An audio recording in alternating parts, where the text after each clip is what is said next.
Tinubu Bola Ahmed is hereby declared the winner and is returned elected. Bola Tinubu min be Progressive Congress APC la ale ye wote million segi ni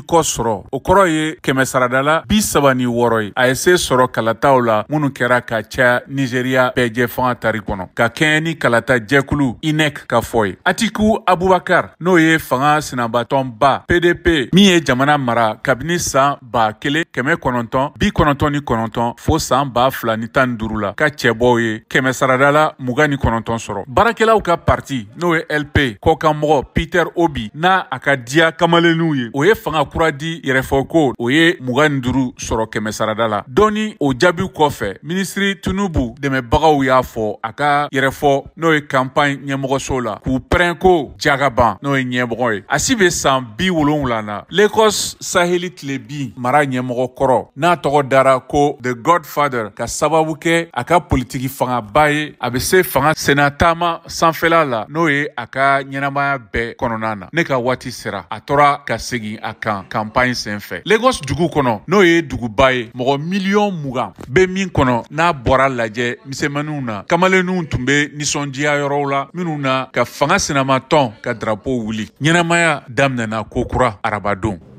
So let us team up together